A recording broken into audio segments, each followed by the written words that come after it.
Beware of Mold by Shane Bess.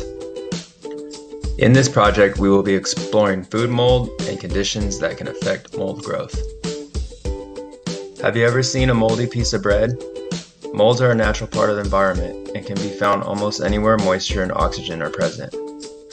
Mold belongs to the species called fungi and lives in most moist places such as soil, plants, and dead or decaying matter. In this case, the decaying matter is the bread. Fungus that grows on bread is known as bread mold.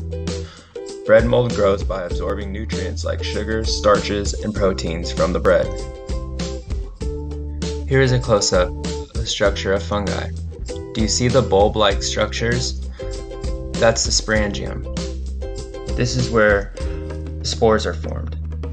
The spores are microscopic particles fungi make for reproduction. Down at the bottom are the rhizoids. These are root-like structures. They anchor themselves to the bread and absorb nutrients, thus breaking down the bread. How does mold spread? Mold spreads by producing tiny cells called spores. Have you ever blown the seeds of a dandelion flower? Mold spores travel through the air in a similar fashion. Here is a close-up picture of bread mold. Can you see the sporangium where the spores are? Food mold has health risk. Eating bread with mold can cause stomach aches, asthma, headaches, skin rash. Not all mold is harmful. In fact, penicillin is an antibiotic used to fight bacterial infections in humans. Penicillin is found in a certain type of mold. Scientists grow mold in a lab. This mold is synthesized into antibiotics for humans to take. These antibiotics are taken to cure certain infections.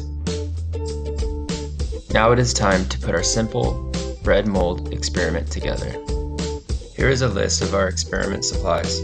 We will need 2 Ziploc bags, 2 slices of bread, permanent marker, spray bottle, a sheet of paper to note your weekly observations. Let's start with our experiment procedure. Step 1. Place the slice of bread that will be kept dry in a Ziploc bag. Seal the Ziploc bag. Step 2. Place the second slice of bread in a Ziploc bag. Give this slice of bread 2 sprays with your water bottle on each side and then seal the bag. Make sure you mark this bag with the M for moisture. Can you see how I marked this bag with the M and circled it? You will also want to keep both Ziploc bags completely sealed for the duration of your experiment, being sure to not let out any of the mold spores. Step 3. Create an observation sheet. I labeled mine week 1, week 2, week 3.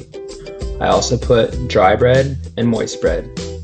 Make your observations, write down what you see at the end of each week.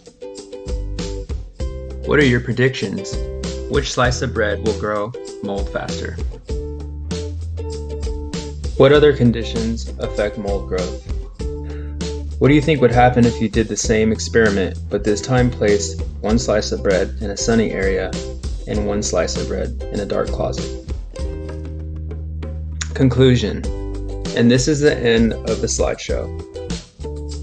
I hope you enjoyed this experiment and learned something new.